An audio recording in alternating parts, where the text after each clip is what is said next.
The Amateur. I'm going to start this one off with the same sentence that I did with my review on Letterboxd. John Bernthal is having one heck of a week with this, and Daredevil, and The Accountant too, soon. He he's up and rising. Now, John Bernthal is in this movie, but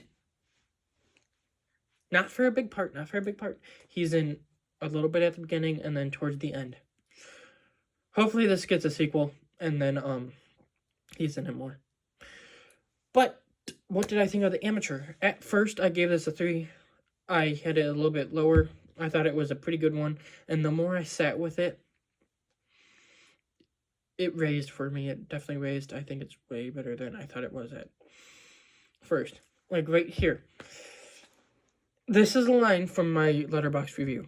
It's nothing special, but if it gets a sequel, I'll be there. It's another action movie with a familiar plot, but all these types of movies are fun, and this is no exception. How stupid was I? I watched it another time since I wasn't able to review it because I was at Florida. But I did give it a second watch last night so that I was fresh, and it's I gave it more stars. I think I gave it a 3.5 out of 5, and it's like it doesn't seem like that's much bigger, but this movie is great. Yes, it does have the familiar plot. My wife died. I have to go get revenge. But it does it so good. Like, Rami Malek was really good in it. Even though I will never stop seeing him as the prince from Night at the Museum. He was really good in this. And, like, the scene where he finds out his wife died, where he's, like, refusing to believe it, and then it shows her, and he's not even crying. He's just kind of like, like that. That was really good. And I think that the story of it is really great too. Obviously, his wife was Lois Lane, who's gonna Lois Lane from the Superman movie in July, a few months.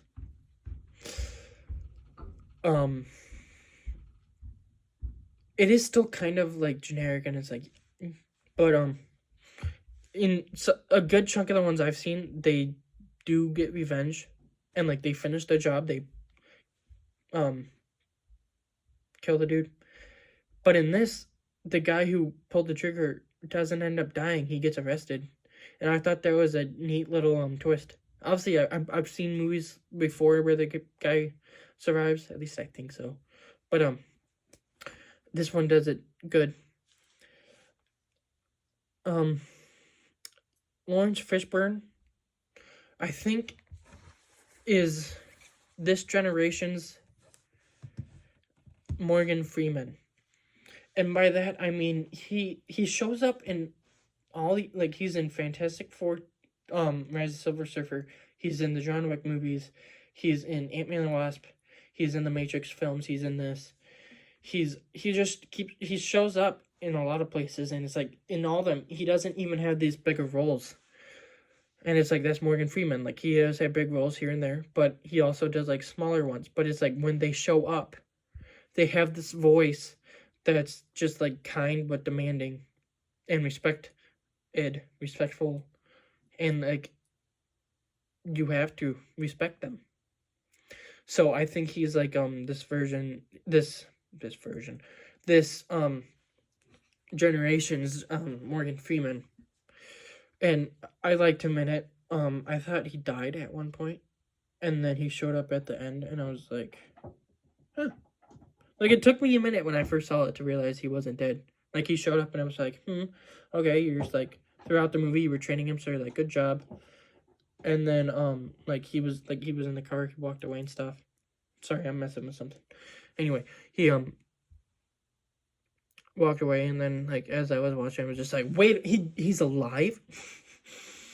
I had a, like, stupid moment right there. I was like, I'm stupid. I looked around, and I was like, hopefully no one realized what I just did. But, it doesn't have like as much action, but it's got action here and there. It's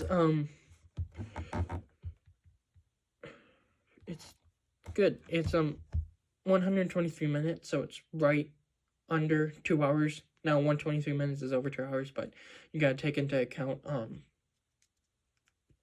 the credits and stuff. So it's a little under 2 hours. And it out of the 3 movies that were released on April 11th, this Drop Warfare, this is my favorite. This is the one that moves the fastest, even though it's the longest. And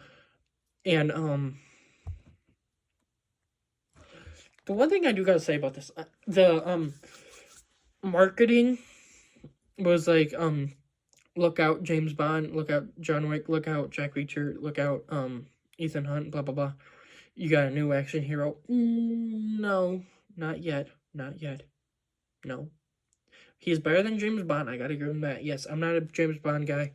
That's a hot take. I've seen 1 or 2 James Bond movies, and not my thing. But he's better than. But Jack Reacher, no. Ethan Hunt, no. John Wick, no.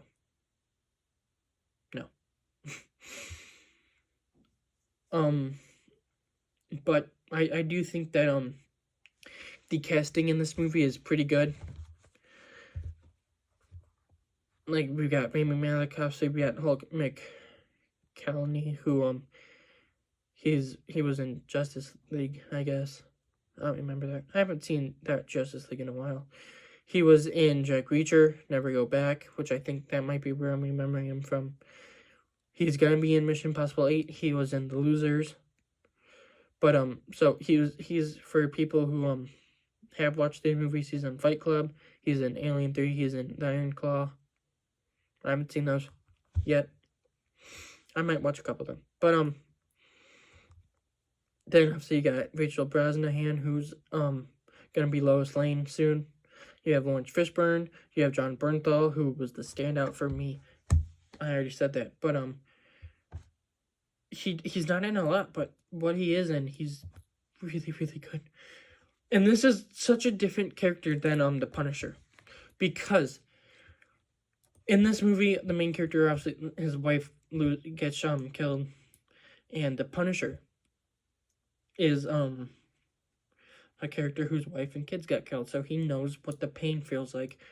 But in this movie, there's a scene where John Bernthal, it's the one at the end, where John Bernthal is talking to Rami Malek, and he says, I don't know the pain you're going through, I won't pretend to. And as soon as he said that, I thought of the Punisher, what he went through, basically the same thing, but with even more lust. And I was like, but you do, but you do, but you do. And then I was like, wait, different character. Sorry, different character. But I'm staying on John Bernthal. They get John Bernthal, who's one of the greatest actors, definitely one of the greatest of our time, of the new up-and-comers and stuff. And he's underutilized. Like, he showed up at the beginning, and then he disappeared for most of the movie. And I was like, are they gonna do that thing where, like, towards the end, he's revealed to be, like, the bad guy? And I was expecting that. He walks into, where, like, there's a scene, the one at the end where, Rami Malek goes into, like, this little coffee shop type thing, and John Bernthal's there. And I was like, okay, this is the scene in movies where the bad guy sits down with the heroes and like, hey, I'm the bad guy. That didn't happen. He's just a CIA guy who's trying to take Rami Malek in, and like because Rami Malek obviously throughout the movie is going on this like killing spree and stuff. Even though he doesn't really kill anyone that much. Like he blows up a guy, and he blows this guy's pool. That's about it. He might have had one other kill, but for the most part, he didn't really do that much. And then, obviously, there was that girl got hit by the van, but that wasn't really him. I wasn't expecting that either. When she got hit by the van, I kind of flinched. I was like, what? I thought he was going to shoot her. But, it's definitely not as action-heavy. It's more of, let's hunt this guy down. But it's really, really, really good. I really like this movie. And like the marketing like made it seem like it was just gonna be like another generic, like, let's see.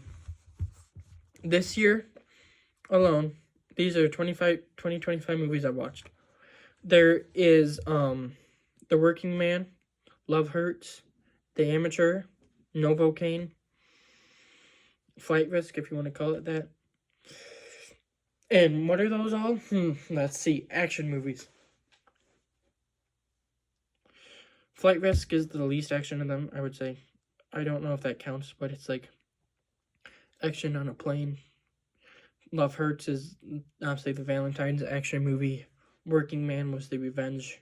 No, not the Taken thing where it's I'm gonna find her. Amateur obviously is the revenge one, and then Novocaine is just the kind of the same as the Working Man, but Working Man was he was a like special ops guy, and now he's trying to find the daughter of the person he works for. And Novocaine was more of the guy can't feel pain.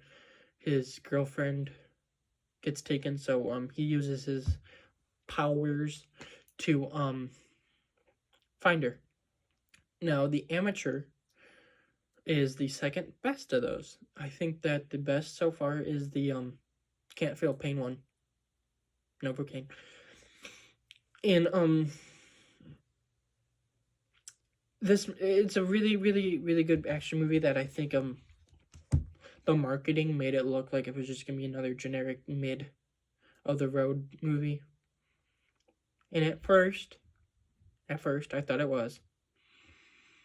And then I watched it again, and before that I sat with the movie, and as I thought about it, it just got better to me, and I was like, you know what? It's better than I remembered. So the marketing did not do it justice. People need to go watch this movie. It's a movie that it's really good, and it's like another one of those action movies, like most action movies, where you can throw on in the background when you're like doing something, like if you're writing, or if you're studying, or if you're cleaning, or on your phone. Crap, I dropped something.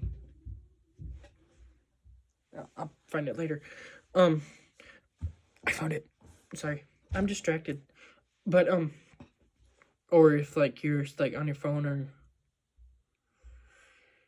playing a game, doing anything, it's like this is the action movie flex.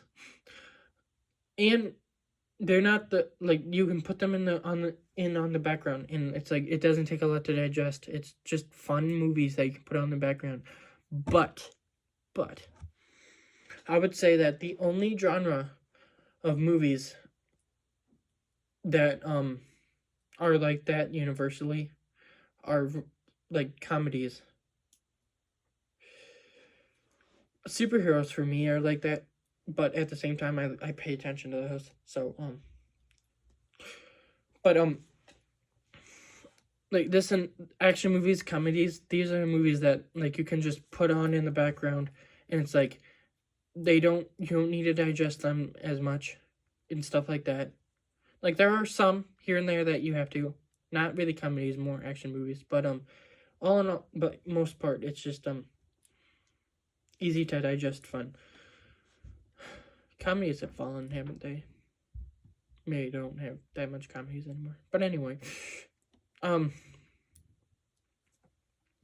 really, really, really good action movie that I feel will be one of my favorites. But I feel like the last movie I'm gonna watch this month that also has Jon Bernthal will probably be better because it's already got a original movie, so you know these characters, you can just jump right in.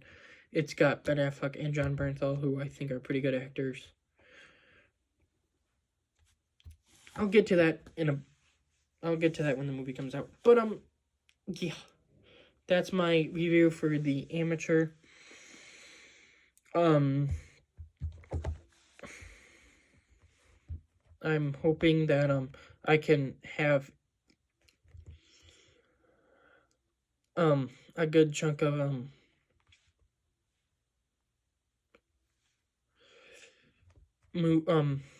videos.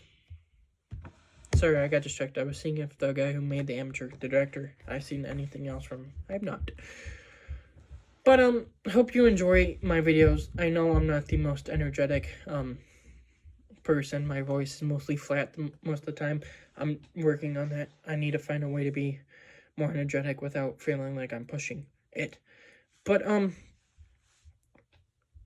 yeah, I think April was one of the biggest months for me in movies. Like, I watched a good chunk, and I think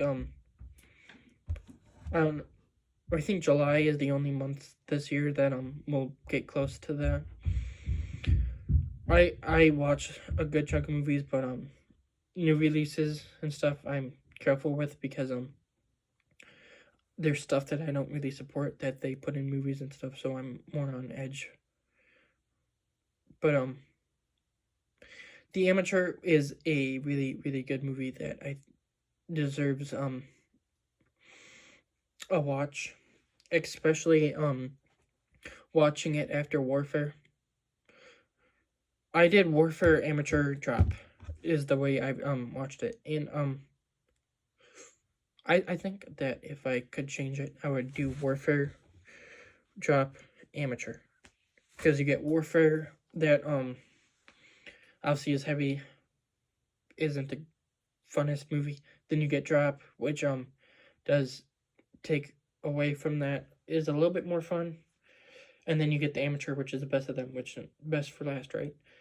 But wow, I went on longer for this one than I did the other two.